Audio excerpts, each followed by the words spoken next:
There's something about a West Coast city, the way it entices and teases everyone into enjoying evenings at the water's edge. Sunsets to inspire romance, poets, artists, filmmakers, and dreamers. Welcome to the City of Dreams, otherwise known as Mumbai. I've come here to meet one of the most famous actors in the world, Amitabh Bachchan. He's synonymous with the city at the heart of India's film industry, Mumbai. But as a young man, he travelled here armed with only a dream of fame and fortune. I came to Mumbai in 1969 and with the hope of joining the movies. And I've been here since then. A lot of the things that you observe when you come here are very awe-inspiring. The sea, the ocean, they're very unique to somebody who's come from the interiors of India. Fortunately, the day I arrived, I got a job, my first job. But that was, 1969. And after that film was over, then started the entire process of going from door to door and looking for a job. Was it quite a challenging time? Because I read also that you were, for a couple of nights you had to sleep in a bench and in the marine area. Yeah. I didn't have a place to stay that night, so I spent it on a bench on Marine Drive. It must be amazing to go back now to look I do and go see. back there. It's always wonderful to go back to the place and drive past it, at times walk past it, and just remember those old times. Yeah. Especially the rats. They were large, Really? huge rats. Yes. Oh dear. Almost the size of a dog. Oh no. Yeah. They're not there now though anymore. I hope not. Yeah. The Indian film industry has been making stars out of its actors for decades. But the country's love for all things celluloid started much earlier. In fact, movies first came to Mumbai in 1886 when the Lumiere brothers screened their short films at the city's upmarket Watson Hotel. In 1913, India's first feature-length film debuted at Mumbai's Coronation Theatre. And after its success, well, it was lights, camera, action all the way. Now the Hindi-language film industry, or Bollywood as it's colloquially known, is the most prolific centre of film production in the world, generating billions of dollars in ticket sales and propelling its actors and actresses to global superstardom. Big B, as he's known, has been one of the industry's most bankable stars for decades. But his fame reached new heights after an onset injury, whilst filming the 1983 film Coolie left him fighting for his life. I had ruptured my intestine and no one knew what was actually happening. When I got back to Mumbai and immediately had to go through another surgery, that's the one that I didn't come out of. So I actually, in a sense, died for a couple of minutes. And then the doctors, they just kind of revived me. I'm told they pumped in almost 40 capsules of cortisone inside me. And so when I came out of that, that's when the family felt, that was the 2nd of August. So the family felt this is a rebirth. But how did it change your outlook on life? It must have. Don't do that stunt again. No, I've never really given it a very serious thought. I just feel that it's something that was destined, it's happened, and now we move ahead. They arrive by the busload for what can only be described as a weekly darshan, a devotee's pilgrimage.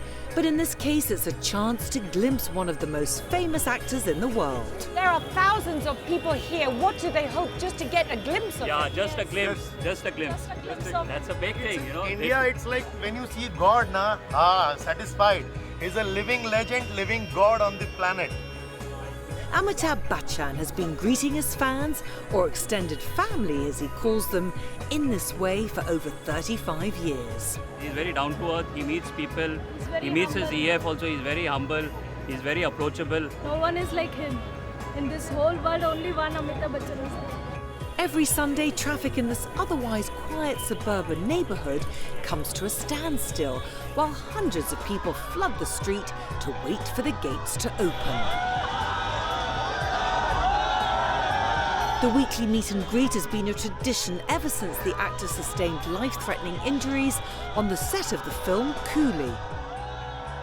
It was the prayers of the people of my country that went a very, very long way in my revival. I was never aware of the kind of affection that people had.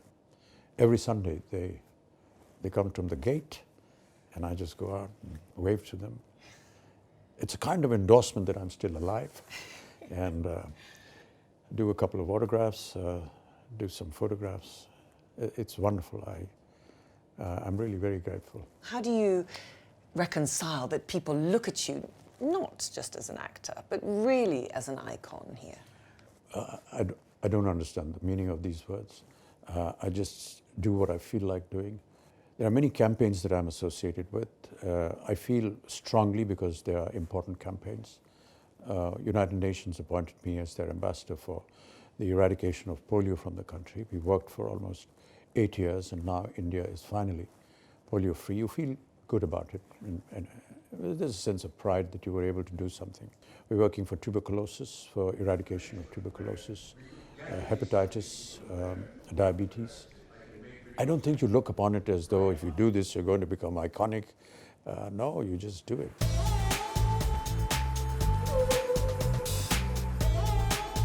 Juhu has been the Bachchans' home for nearly 50 years. The area is most famous for its beach, but there's now a thriving cafe culture, as well as bars, restaurants and high-end hotels. We caught up with the actor at one of those hotels. And our brief walk through its grounds proved just how famous Amitabh Bachchan really is. Everywhere we went, people would stop in their tracks. Hello? How are you? They would call out to him, "Hi, Mr. Bachchan," take photographs, clap and cheer. The sense of respect and admiration was palpable. It's wonderful to see everyone's reaction to you, Mr. Bachchan. How do you feel when you... Thank you for recognizing me. Yeah. Go and see my next movie.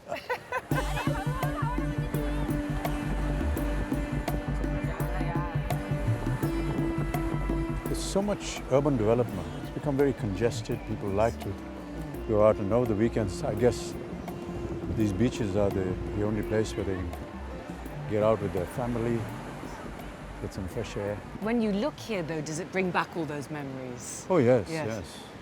After a day, you know, when you've been rejected from several production offices and you haven't got a job, this is where we used to come and spend our time. And there's small eateries on the main Juhu beach where you get delicious stuff to eat with the kind of money that you can afford. And that's always good.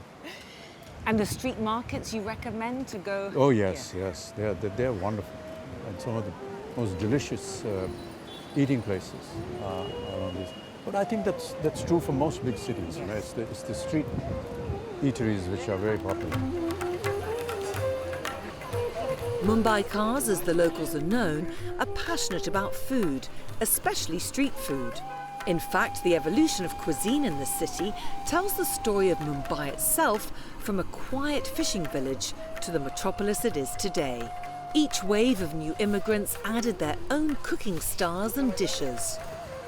From the southern Indian classic masala dosa to the puffed rice deliciousness of bhel puri, and to wash it down, freshly squeezed sugarcane. But as tantalising and comforting as Mumbai street food is, the city's growing middle classes have a new appetite for trendier establishments. Farsi Cafe fits the bill perfectly, from its bespoke cocktails to its ever-changing wall projections. But the standout star remains the food, which marries global cuisine with Indian influences. Dishes such as lamb shanks, slow-cooked in a nahari stew, to crispy okra served with chutney foam, are as visually appealing as they are tasty. It's all in the presentation. It's absolutely delicious. Mumbai is built on its history. Evidence of settlements date back to 600 BC. Numerous invasions from the Gujaratis to the Portuguese, and of course the most recent, British colonial rule, have shaped all the city's streets and informed its architecture. And none more striking than the bold arch of the Gateway of India. Built in 1924, it commemorates the landing spot of King George V and Queen Mary on their visit to India in 1911. Today, it's one of the city's most visited tourist attractions, standing close to the famous Taj Mahal Palace Hotel and serving as the dock to ferry people to the historic Elephanta Island. It's a great symbol. It's like a symbol as an entrance to the city. It's like India Gate in Delhi, it's a symbol of great recognition. It's like the Eiffel Tower in Paris or the Big Ben in London. You identify a city with a certain kind of structure, and that's what it does. When you see it, though, what does it mean to you personally? The historical meaning of the gateway? Each of these historic structures have had some meaning and a reason for them to be there. And it's always good to know that. And all rulers, I guess, have always left some mark of identification through this process. They've always built structures that have either reflected their time of rule, their time of stay, and it's just wonderful for us as the generations go by to learn about that history and to know what it meant, why they were structured. Visitors from other countries, what sort of Mumbai would you recommend to them? I just feel that the energy that they get here, it's a very relaxed city.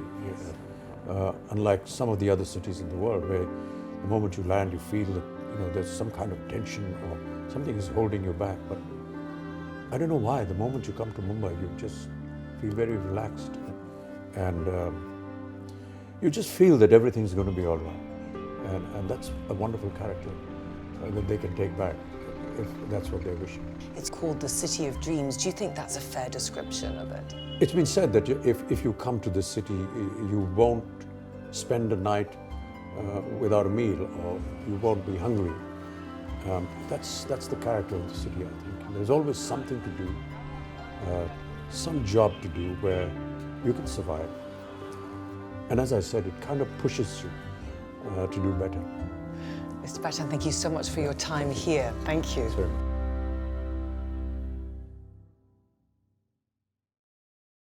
Hi, I'm Tania Bryer, and thank you for watching Trailblazers on CNBC Live. If you want to watch another episode, just click on the videos. And don't forget to subscribe to our channel for the very best in feature programming. Thank you so much for watching.